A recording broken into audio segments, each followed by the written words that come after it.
ठीक आहे, चला. तो पुढचा आता काय बरं का, सो नेक्स्ट पॉईंट आपल्याला डिस्कस करायचं आहे, जो फायर डिमांडमध्ये होतो आपण. फायर डिमांडमध्ये काही गोष्टी लक्षात ठेवायच्या असतात. त्या कोणत्या गोष्टी आहेत बरं का, तर ज्या ठिकाणी ज्या ठिकाणी फायर वगैरे होत असेल तिथं आपल्याला काही गोष्टी लक्षात ठेवाव्या लागतात. त्याच्याबद्दल आपण डिस्कस करत आहोत. हळूवार गोष्टींना समजून घ्या. Following requirement must be met for fire demand. Fire डिमांडसाठी आपल्याला खालील गोष्टी लागतात. कोणकोणते बरं का, एक गोष्ट तर मी तुम्हाला सांगूनच दिलेली. So following requirement must be met for fire demand. पहिली गोष्ट काय सांगितलीत, हायड्रंटला जे काही आहेत त्या हायड्रंटला 3 नळ्या असतात, बरोबर की नाही. हायड्रंटला 3 नळ्या असतात. त्याच्यापैकी मधली नळी जी असते जिथं फायर ब्रेकआउट झालेले त्या ठिकाणी लावायची. आणि हे दोन जे काही आहेत हे काय करायच्यात, ॲडजेशन स्ट्रक्चरवरती काय करायचं, ॲडजेशन प्रॉपर्टीवरती पाण्याला काय करायचं, स्प्रे करायचं. तो पहिला पॉईंट काय येईल तो पण सांगतो मी, लिहून देतो वाटल्यास. दुसरा पॉईंट काय म्हणतात, दुसरा पॉईंट बोलतायत डिस्चार्ज इन इच स्ट्रीम. जे हे 3 नळ्या आहेत, हा आपला हायड्रंट आहे. असं जे काही असतात असे हायड्रंट स्ट्रक्चर दिसायला भेटतात रोडच्या साईडला, हे हायड्रंट आहे. याची जी काही एक नळी आहे, या नळीमध्ये किती पाणी यायला पाहिजे, एका मिनिटामध्ये जवळजवळ 1100 लिटर. लक्षात घ्या, याच्यामध्ये एवढं प्रेशर मेंटेन करून ठेवा की एका मिनिटामध्ये लिटर पर मिनिट, एका मिनिटामध्ये, एका नळीमधून म्हणतोय बरं का मी, एका नळीमधून एका मिनिटामध्ये 1100 लिटर एवढं पाणी बाहेर पडून जायला पाहिजे. एवढा प्रेशर त्या ठिकाणी असायला पाहिजे. तो देअरफॉर दुसरा पॉईंट काय बोलतात आपल्याला, discharge in each stream should not be less than 1100 litre per minute, right. 1100 litre per minute.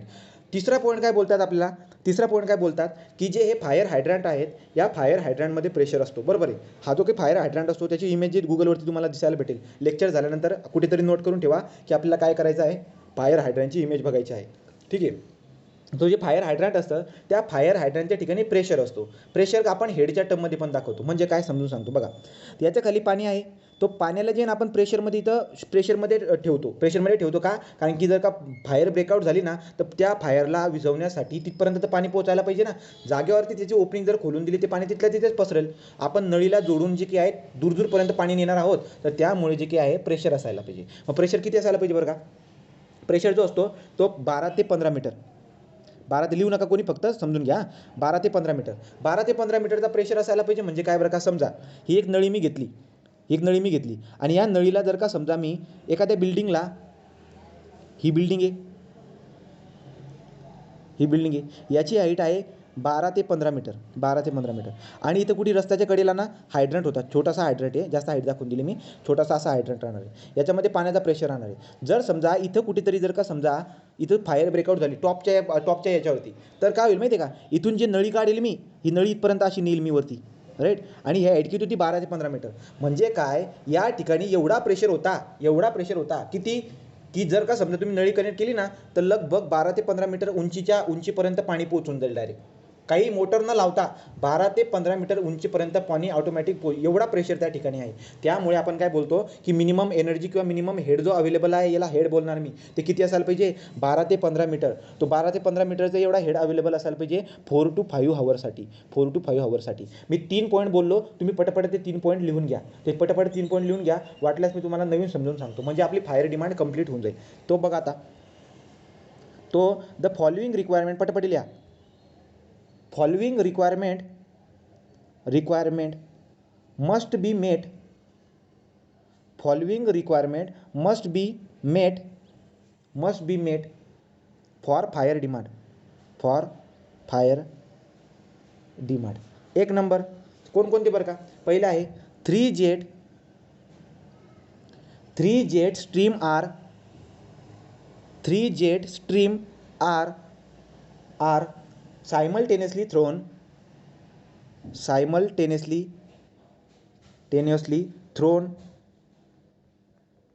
तो 3 जेट आपण तिथून ओपन करणार आहोत, thrown from the each hydrant. प्रत्येक हायड्रंटमधून 3 आपण काय करतो, 3 नळ्या, 3 ओपनिंग असतात. So are simultaneously thrown from the each hydrant one of the following one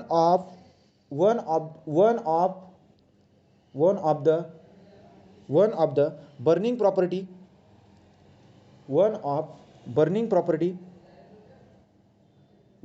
property and one each on the adjacent property. काय मिनिंग होते बघा, हे तुम्हाला माहिती आहे, याचा मिनिंग तुम्हाला चांगल्या पद्धतीने माहिती आहे. तर जो मी तुम्हाला मराठीत बोललो तो हवाला मिनिंग आहे, पण तुम्ही तुमच्या भाषेने लिहून काढला पॉईंटला तरी क्लिअर होतो. जेव्हा तुम्हाला क्वेश्चन विचारतील ते फायर डिमांडबद्दल. ठीक आहे. दुसरा पॉईंट, हवाला पॉईंट क्लिअर आहे का तुम्हाला लिहिलेला? स्नेहा, प्रतीक्षा आहे का? हवाला पॉईंट क्लिअर आहे का रे? Second point. चला दुसरा पॉईंट लिहा. Discharge in each stream. Discharge in each stream. Stream म्हणजे ती नळी, ती नळी, त्या नळीमध्ये किती डिस्चार्ज झाला पाहिजे. Discharge in each stream. Each stream should not less than should not be less than 1100 litre per minute. 1100 litre per minute. याचा मिनिंग काय झाला माहिती आहे? याचा मिनिंग असा झाला की जेव्हा पण आपण ती एक नळी जी ना, एक नळी, ती नळीला जेव्हा आपण आता फायर ब्रेकआउट होत झालं आहे कुठेतरी, आणि तिला जर का समजा ती जर का आपण पाणी जर का स्प्रे करत असणार, ते एका मिनिटामध्ये त्या नळीमधून पाणी किती निघायला पाहिजे? 1100 लिटर एवढं पाणी निघायला पाहिजे. एवढं अवेलेबल असायला पाहिजे तिथे डिस्चार्ज काय असतो, एका पर्टिक्युलर टाईममध्ये किती पाणी येते, ठीक आहे ना, त्या नळीमधून एका मिनिटामध्ये किती पाणी बाहेर आलं पाहिजे? 1100 लिटर एवढं पाणी बाहेर आलं पाहिजे. So discharge in each stream should not be less than 1100. याच्यापेक्षा जास्त आला तर बेटरच आहे, पण याच्यापेक्षा कमी यायला नको. एका नळीमधून, फक्त एका नळीमधून म्हणतोय, तिघ नळीमधून नाही. तिसरा पॉईंट काय असतो आता? The minimum head or energy. The minimum head or energy available should be 12 to 15 meter and for 4 to 5 hour. काय मिनिंग होतं लक्षात घ्या. तिसऱ्या पॉईंटचा मिनिंग काय होत असतो की एका हायड्रंट आहे आपला, त्या हायड्रंटजवळ मिनिमम एनर्जी किती असायला पाहिजे इन टर्म ऑफ हेड. म्हणजे काय तुम्हाला माहिती आहे राईट. तो मिनिमम एनर्जी किती असायला पाहिजे? मिनिमम एनर्जी त्या हायड्रंटला किती असायला पाहिजे? 12 ते 15 मीटर. आणि किती तासासाठी? 4 ते 5 तासासाठी. म्हणजे एक जो हायड्रंट आहे त्या हायड्रंटच्या ठिकाणी एनर्जी इतकी असायला पाहिजे 4 ते 5 तासासाठी की त्याने 12 ते 15 मीटर उंचीवरती जर का फायर ब्रेकआउट झाली असेल ना, तर तिथपर्यंत आपल्याला नळी नेता यायला पाहिजे, तिथपर्यंत पाणी पोचायला पाहिजे. आणि पाणी तिथपर्यंत तर पोचल, पण त्या नळीमधून पाणी किती निघालं पाहिजे? एका मिनिटामध्ये 1100 लिटर एवढं पाणी बाहेर निघालं पाहिजे. म्हणजे लक्षात येते तुमच्या, जर एखाद्या वरच्या मजलीवरती जर फायर ब्रेकआउट झाली असेल ना, तर हायड्रंटपासून नळी काढून तुम्ही तेवढ्या उंचीपर्यंत त्या नळीला लिहू शकतात आणि तिथं पण पाणी बाहेरच येईल. का? कारण की आपण त्या हायड्रंटमध्ये तेवढा प्रेशर बनवून ठेवलेला होता. ठीक आहे. So the minimum energy or head available should be 12 to 15 metre and for 4 ते 5 तासासाठी एवढा प्रेशर मेंटेन राहायला पाहिजे. एवढा प्रेशर तुम्ही तिथं बनवून ठेवलेला आहे हायड्रंटला. क्लिअर झाले का हे 3 पॉईंट? कोणता पॉईंट रिपीट करू? पुढे जाऊ मग आपण. कोणता पॉईंट रिपीट करायची गरज आहे सांगा रे? क्लिअर का? सांगा पटकन, जाऊ दे पुढे. डिंपल, स्नेहा, प्रतीक्षा, बोला रे. तुमचं नाव दिसत आहे तिथं, तुमचे नावं दिसत आहेत, तुमची नावं घेतलीत. पुढे जाऊ द्या मला. क्लिअर? फर्स्ट पॉइंट रिपीट करा ना. कोणता आला? फर्स्ट. ठीक आहे, लक्ष द्या. एक मिनिट.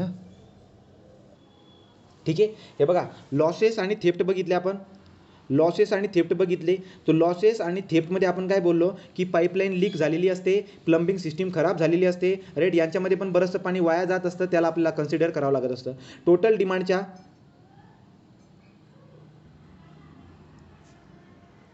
काय म्हणली आता? मेसेज कुठे गेला? मेसेज पण गेला. माईक ओपन करून सांग बरं. मेसेज वाचताच चालला गेला मेसेज. हे बघा, सगळ्या गोष्टी ज्या तुम्हाला आपोआप ऑटोमॅटिक कळतील. मी सांगतो आता गोष्टी काय होतील. ह्या ज्या डिमांड काढतोय ना मी, आजच्या डिमांड काढतोय. आजच्या ज्या डिमांड मी काढत आहे त्या डिमांड आजच्या आहेत.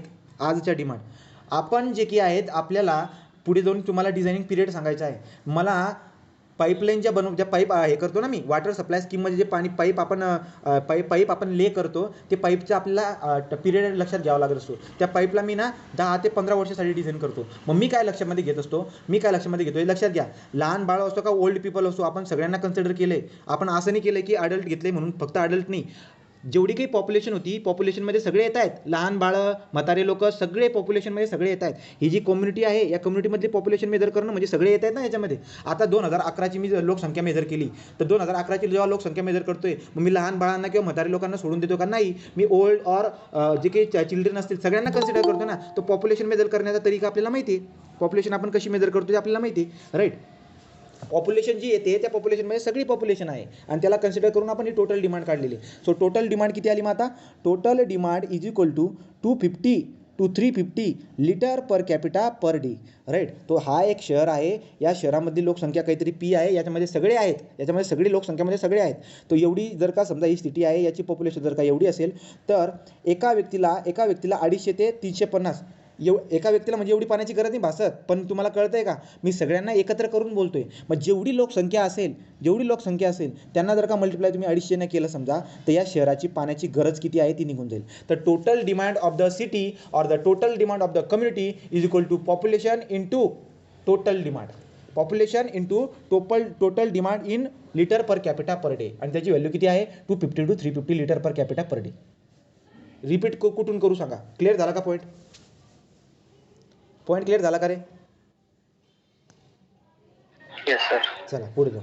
आता पुढचा पॉईंट आहे आपला. बट सर, हां बोल काही डाऊट असेल? स्मॉल चिल्ड्रन आणि ओल्ड नसतात. हो, मी तेच सांगतोय. जे स्मॉल चिल्ड्रन असो, काही पण असू दे, तुम्ही डिझायनिंग करतायत ना, तुम्ही सेफ्टीसाठी काय करणार की बाबा आज छोटासा पोरगा काय एवढं पाणी घेणार का? नाही. तो पाणी काय करणार? तो पाणी कमीच पिणार ना. पण आपण काय करतोय? आपण त्याची पाणी जास्त कन्सिडर करून घेतोय. म्हातारे लोक असतील, त्यांना पाण्याची गरज समजा जास्त भागत असेल, ते एकमेकांना काय करतील? बरोबर एकमेकांना बॅलन्स करून घेईल. ही सगळी डिमांड. आपण व्हॅल्यू कशी फाइंड आउट करतो तुमच्या लक्षात येते का? आपण व्हॅल्यू कशा पद्धतीने काढतोय? आपण अशा पद्धतीने करतोय की सेफ्टी साईडला जायला पाहिजे. लहान बाळांना कमी पाणी लागत असेल ना, पण तुम्ही अजून करून चाला ना, त्यांना जास्त पाणी लागते. मग जेणेकरून सगळी डिमांड परिपूर्ण फुल होईल. असं नको व्हायला पाहिजे की मी लहान बाळांना जेवढं पाणी लागते तेवढंच पाणी कन्सिडर करू, मोठ्या लोकांना एवढं पाणी लागते तेवढंच पाणी मी कन्सिडर करू, म्हाताऱ्या लोकांना जेवढं लागते तेवढंच असं जर आपण केलं असतं तर काय होईल? तो असं जेव्हा तुम्ही करणार ना, तर नक्कीच प्रॉब्लेम येईल. त्यामुळे सेफ्टीसाठी आपण एक जनरल व्हॅल्यू कन्सिडर करत असतो. आपली डोमेस्टिक यूजची रेंज किती होती? 135 ते 225. पण मी 135 व्हॅल्यू नाही घेतली, मी डायरेक्टली 200 घेऊन घेतली. तर डिझायनिंग करताना मी डायरेक्टली 200 घेऊन घेत असतो. आलं लक्षामध्ये? मग जेव्हा पण तुम्ही पॉप्युलेशन मेजर करतात, तर पॉप्युलेशन आता विचार करा, हे एखादा एक शहर आहे, हे मंचर सिटी. तर मंचर सिटीमध्ये मी लोकसंख्या काय फक्त काय मोठे मोठे लोकांनाच मेजर करतो का? लहान बाळं असतील त्याच्यामध्ये सगळ्यांना आपण काय करतो? सगळ्यांना आपण लोकसंख्या जेव्हा मेजर करतो, सगळ्यांना आपण कन्सिडर करतो. लहान बाळं वगैरे जे असतील सगळ्यांना. तर टोटल पॉप्युलेशन आपण कशी मेजर करतो हे आपल्याला माहिती आहे. तर टोटल पॉप्युलेशन जर का आपल्याला माहीत असेल, तर त्याच्यानुसार आपण काय करतो? त्या शहराची डिमांड काढून घेत असतो. आलं लक्षामध्ये? तर ही डिमांड जी येईल ती सेफ्टी साईडला निघणार आहे. सेफ्टी साईडला डिमांड येत असते. अशा पद्धतीने जनरल व्हॅल्यू आपण काढून टाकत असतो. याली जनरल व्हॅल्यू. पुढचा पॉईंट आहे factor affecting the. So next point, factor affecting the demand of water. Factor affecting the demand of water. याच्यावरती तुम्हाला क्वेश्चन विचारतात, demand of water. So star करा, याला इम्पॉर्टंट पॉईंट आहे. Factor affecting the amount of the water, demand of the water. So demand of the water. आता काय असतं बरं का? आता आपण तर बोललो यार की व्हॅल्यू 250 ते 350 येईल. आता तुम्ही जे बोलतायत आता ते सगळे फॅक्टर, लहान बाळा आहेत, मोठे बाळा आहेत, ते सगळे फॅक्टर याच्यामध्ये कन्सिडर करायचे. तो factor affecting the demand of the water, की डिमांड जे ना कधी कमी कधी जास्त अशी होत असते. हे कशामुळे बरं का? कारण की खूप सारे फॅक्टर आहेत त्याच्यानुसार. तर तुमचा जो डाऊट होता तो फॅक्टर अफेक्टिंगमध्ये क्लिअर होऊ शकतो. मग आता काय बरं का? समजा तुमचा डाऊट असा पण असू शकतो, आपण व्हॅल्यू काय बोललो? 250 ते 350. एक रेंज बोललो. पण विचार करा, शहर जर का छोटं असेल किंवा मध्यम शहर जर का असेल, त्यासाठी एवढी गरज बरोबर आहे. पण शहर जर का खूप मोठं असेल, तर मग 250 ते 350 याची व्हॅल्यू चालेल का? नाही चालणार. लक्षात आहे का तुम्हाला? म्हणून आपण पॉप्युलेशनवरून ते काढतो. सांगायचं तात्पर्य काय आहे? जेवढं जास्त मोठं शहर असेल तेवढी पाण्याची गरज त्याची जास्त असेल. जेवढं छोटं शहर असेल तेवढं पाण्याची गरज काय असेल? कमी असेल. तर त्यामुळे आपण काय बोलतो? वॉटर डिमांड ही डिपेंड करून जात असते खूप साऱ्या फॅक्टरवरती. कोणकोणते फॅक्टर आहेत? पहिलं फॅक्टर आपण लक्षात घेऊ. तो पहिलं फॅक्टर आहे size of the city. Size of city. तो विचार करा, साईज ऑफ सिटी. जर सिटी जर का मोठी असेल तर पाण्याची डिमांड काय दिसायला भेटेल? जास्त दिसायला भेटेल. का जास्त दिसायला भेटेल? सिटी जर का मोठी असेल तर बरेचसे वेस्टेज वगैरे जे आहेत, वेस्टेज म्हणा, डोमेस्टिक यूज म्हणा, डोमेस्टिक यूज, पब्लिक यूज, ते पण जास्त असणार आहे. तर समजा पब्लिक यूजची डिमांड, डोमेस्टिक यूजची डिमांड, नंतर वेस्टेजची डिमांड या पण जर का जास्त असतील तर टोटल डिमांड पण जास्त येईल. जर या 3 गोष्टी जास्त आल्या तर टोटल डिमांड पण जास्त येईल. देअरफॉर पॉईंट काय लिहितो? साईज ऑफ द सिटीमध्ये पहिला पॉईंट लिहायचा आहे size of city. Factor affecting the demand of वॉटरमधला पहिला फॅक्टर आहे size of the city. Larger the city more is the demand.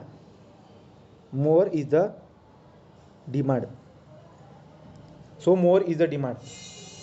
Right. का बरं का, याच्या पुढे रिझन पण लिहू शकतात. त्याच्याच पुढे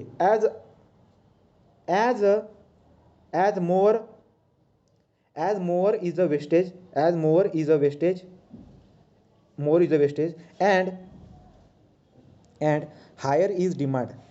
higher is demand for public use.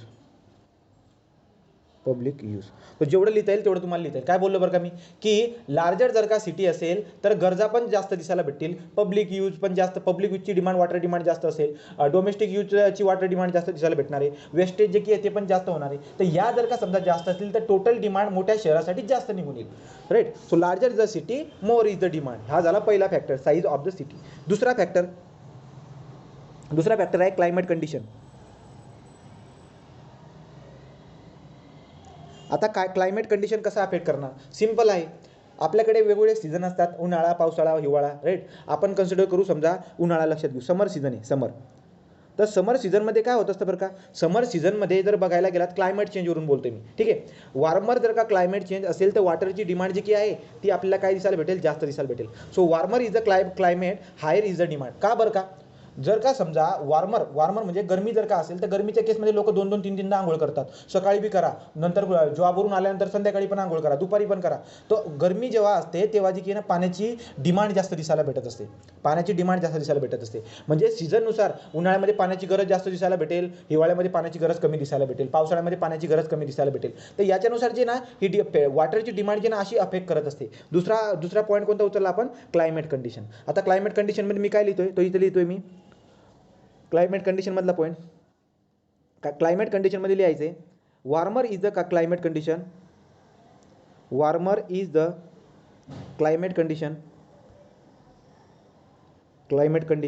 Higher is the demand,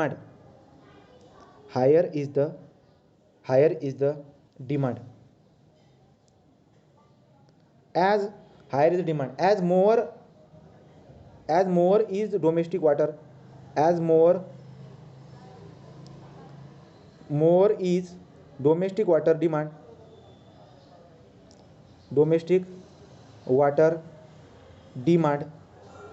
and institutional demand. सांगायचं तात्पर्य काय बरं का, की उन्हाळ्यामध्ये वॉर्मर कंडिशनमध्ये इन्स्टिट्यूशनलची डिमांड आणि डोमेस्टिक वॉटर डिमांड जी आहे ती जास्त दिसायला भेटते. त्यामुळे टोटल डिमांड जी असेल ती जास्त निघून येईल वॉर्मर कंडिशनमध्ये. So warmer is the climate, higher is the demand, as more is domestic water demand and institutional water demand.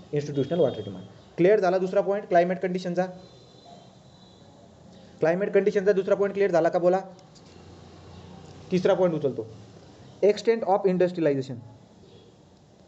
हे एक्सटेंट फक्त EXTENT हे नाही, एक्सटेंट ऑफ इंडस्ट्रियलायझेशन. याचा मिनिंग काय होतो, शहरामध्ये इंडस्ट्रीचं किती एक्सटेंट आहे. एक्सटेंट म्हणजे काय बरं का, आता काही शहरामध्ये कंपनीज राहणार नाही, तर काही शहरामध्ये कंपन्या खूप असतील. तर जेवढ्या जास्त शहरामध्ये कंपन्या असतील तेवढी जास्त वॉटर डिमांड दिसायला भेटेल. सरळ आहे. जेवढ्या जास्त कंपन्या असतील तेवढी जास्त वॉटर डिमांड निघून येईल. तर तेवढाच पॉईंट आहे, more is the extent of industrialisation, more is the demand. Right. का बरं का, कारण की इंडस्ट्रीची रिक्वायरमेंट फुलफिल करण्यासाठी पाण्याची गरज दिसायला भेटणार आहे. म्हणून जेवढ्या जास्त इंडस्ट्री असतील तेवढी जास्त पाण्याची गरज आपल्याला भासणार आहे. तर एक्सटेंट ऑफ इंडस्ट्रियलायझेशनमध्ये आपल्याला पॉईंट लिहायचा आहे. एक्सटेंट ऑफ इंडस्ट्रियलायझेशनमध्ये काय लिहिणार, so more is the water demand, more is the extent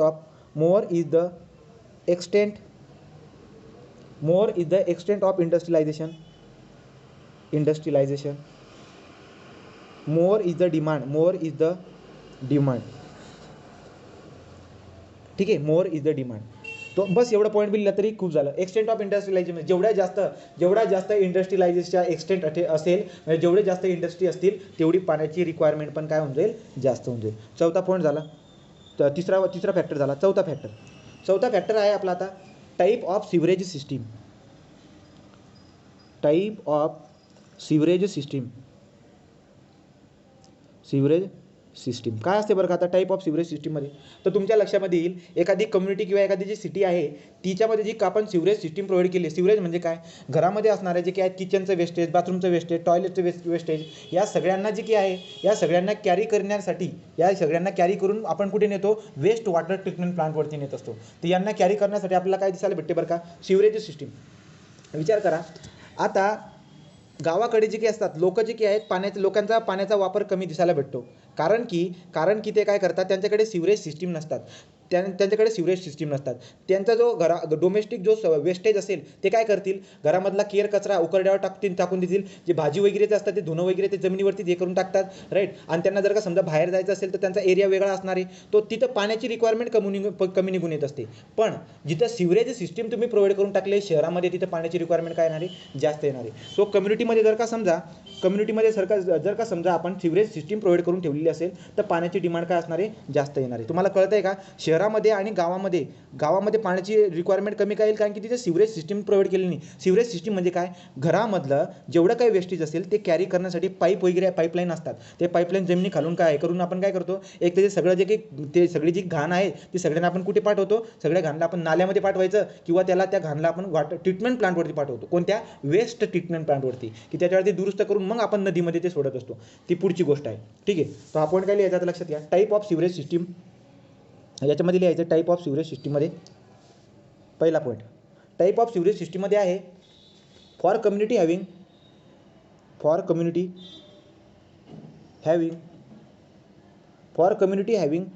water base sewerage system. For community having water base sewerage system, higher is the demand of water. ज्या कम्युनिटीमध्ये sewerage system provision केलेली आहे तिथं पाण्याची demand जास्त दिसायला भेटत असते. क्लिअर झाला पॉईंट. ठीक आहे. सो सिवरेज सिस्टीम ज्या ठिकाणी प्रोव्हाइड केलेली असेल, तर आता शहरामध्ये जर का सिवरेज सिस्टीम म्हणजे काय, घरामधलं केर कचरा नेण्यासाठी काय करतात, पाईपलाईन पाण्याच्या मदतीने सगळा केर कचरा नाल्यापर्यंत जाणार आहे ना. आपण असं थोडी करतो, घरामध्ये जेवढं वेस्टेज आहे त्या वेस्टेजला कलेक्ट करून आपण नाल्यामध्ये सोडायला थोडी जाणार. पाईपलाईन ज्या असतील आपल्या घरामध्ये जॉईन केलेल्या, तिथून ते सगळ्या ती घाण जी आहे ती आपण नाल्यापर्यंत पाठवण्यासाठी पाण्याची गरज असणार आहे, पाणी आपण वापरणार असतो. ठीक आहे. मग तुम्ही सिवरेज सिस्टीम जर का प्रोव्हिजन केलं असेल तर पाण्याची गरज जास्त दिसायला भेटणार आहे. हा पॉईंट क्लिअर झाला का तुम्हाला सिवरेज सिस्टीमचा पॉईंट क्लिअर झाला. पटकन सांगा, पुढे जाऊ द्या. क्लिअर आहे का, type of sewerage system clear. ठीक आहे. तो बघा पुढे, माझा आवाज येतोय का नाही रे सागर, आवाज येतोय का माझा? हां, चला पुढचा पॉईंट आहे आता टाईप ऑफ जेंट्री किंवा त्याला लिव्हिंग स्टँडर्ड म्हणू, ब्रॅकेटमध्ये लिव्हिंग स्टँडर्ड. आता लिव्हिंग स्टँडर्ड लिव्हिंग स्टँडर्ड म्हणजे काय बरं का, सिंपल आहे. लोकांचे जे काही आहेत ना, आता राहणीमान बदलतंय. राहणीमान कसं बदलतंय याचं एक बेस्ट एक्झाम्पल देण्यासाठी आपण काय करत असतो, आता तुम्ही जर बघायला गेलात तर बरेचसे नवीन प्रोडक्ट यायला लागून गेले. कोणते प्रोडक्ट, केसांना धुण्यासाठी वेगवेगळे प्रोडक्ट दिसायला भेटत असतात. कोण शॅम्पू वगैरे असेल तर जेव्हा आपण शॅम्पूचा यूज करत आहेत, केस धुण्यासाठी पाण्याची रिक्वायरमेंट जास्त निघून येत असते. तर मग लोकांचं राहणीमान कसं आहे ना, त्याच्यानुसार पाण्याची गरज आपल्याला दिसायला भेटत असते. तो टाईप ऑफ जेंट्री म्हणजे राहणीमानचा प्रकार कोणता आहे लोकांचा. शहरामध्ये राहणारे लोक जे काही आहेत त्यांचं पाण्याची गरज जास्त का दिसायला भेटत असते, कारण की त्यांचे राहणीमान वेगळं आहे. राहणीमान कसं वेगळं असतं बरं का त्यांचं, तर त्यांचं काय आहे, जसं की समजा आंघोळीला जर का गेले तर आंघोळीला गेल्यानंतर खूप जास्त पाण्याचा वापर का करत असतात, कारण की शॅम्पू लावल्यानंतर ते सगळं हे धुण्यासाठी किती सारं पाणी लागणार आहे. तो देअरफॉर आपण काय बोलतो, राहणीमानच्या प्रकारानुसार type of the gentry or living standard याच्यानुसार पाण्याची डिमांड दिसायला भेटत असते. जर लोकांची समजा लिव्हिंग स्टँडर्ड जर का समजा मोर असेल, राहणीमान जर का समजा खूप जास्त एकदम स्टँडर्ड असेल, त्यांचं राहणीमान जर का समजा स्टँडर्ड असेल तर पाण्याची गरज त्यांना जास्त लागणार आहे, राईट. तशा पद्धतीने तो आपण काय बोलतो बरं का, जर लोकांचे राहणीमान जर का स्टँडर्ड असेल तर पाण्याची गरज जास्त भासते. Higher is the living standard more is the domestic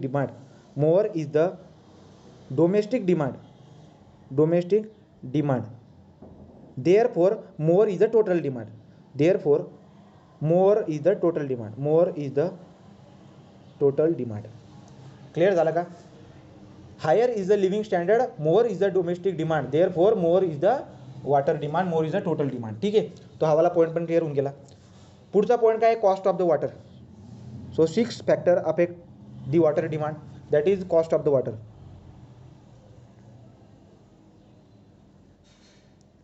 cost of water म्हणजे काय बरं का, शहरामध्ये ज्या ठिकाणी म्युन्सिपाल्टीच्या रेंजमध्ये जे काही बिल्डिंग वगैरे येत असतात, आता पुणे महानगरपालिका आहे, हे